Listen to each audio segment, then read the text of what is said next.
ndax man bi ñuy ñëw ñi ngi fekk benn bis bi mu ngi ralenti booba fayagul booba ñu néew ñoo fi nekk sapeur ñëwagul. boobu bi bis bi def accident boobu mu ngi ralenti. bu ñu waaw ñoom ñaar bi nga xam ne moo mel ni moo jugee woon Tamba Dakar. boobu mu ngi ralenti waaye nag mention spéciale waa 6 kilos Mohamed.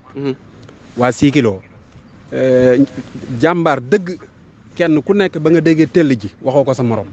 ñëpp dañoo daw ñëw ci bërëb bi di dimbali nit ñi di génne dimbali nit ñi di génn ba ni sapeur ñëw mbir mu ko méttee daal Mohamed. man de du ma mag waaye maa ngi koy door a gis. waaw métti na lool ndax ñi ci nekk man jàngat naa ne ñëpp woy daan doole lañ.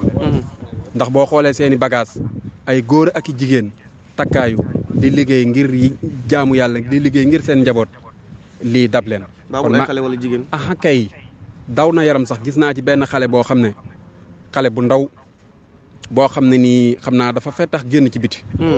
ba ñu koy jël lañu yaayam nañu sama doom la indil leen ma ko ma gis ko balaa may faatu. Mohamed. yaayam ci boppam. wallaahi laasim indil leen ma ko ma xool ko balaa may faatu. sees yaa ngi ko naj boo xoolee oto bu ci nekk ci digg bi ba ci bopp bi nit ñaa ngi toog seen sees ñii faatu nañ ñii ngi yëngu te mënuñoo génn. lu ko dawee yaram Mohamed. yàlla buñ ko gisati. amiin waaw métti na lool. waaw maa ngi ñaan président nag nu mu leen mën a jàppalee na ko def. ndax ñii wëy daan doole képp lañ. ay góor ak jigéen. métti na Mohamed. benn bi ni ñu waxee Tamba la jógee woon ci gàttal rek benn bi Dakar la jógee woon. waaw xëy na dana am yeneen détails yoo xam ne nag ñi ci gën a sës ñoo koy kii waaye Mohamed daal lii lu ko gën a métti.